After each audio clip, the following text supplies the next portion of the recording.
Ito na yung old model na ilaw guys na mayroon pa siyang balas.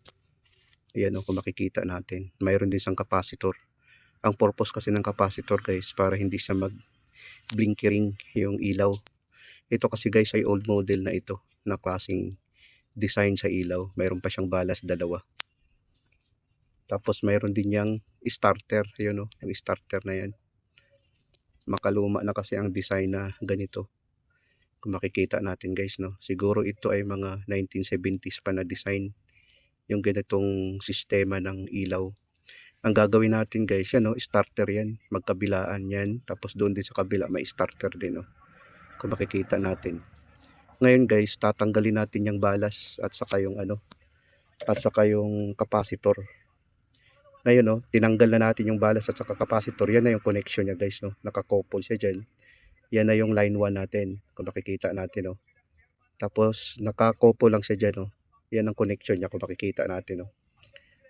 Papunta sa line 1 natin. Tapos ang line 2 naman natin nakakouple din dyan sa kabila. Kasi papalitan kasi natin yan ng LED lamp guys.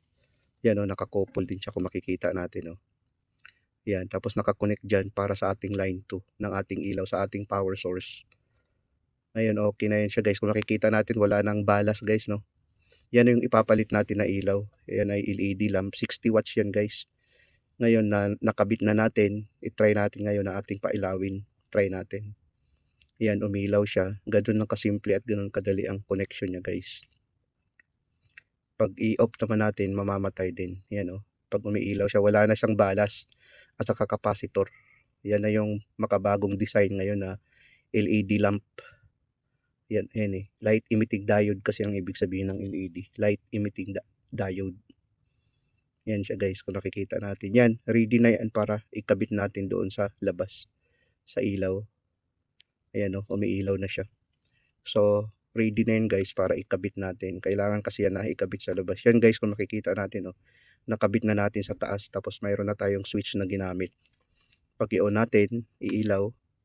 Pag i-off naman natin, of course, mamamatay din. Ayan.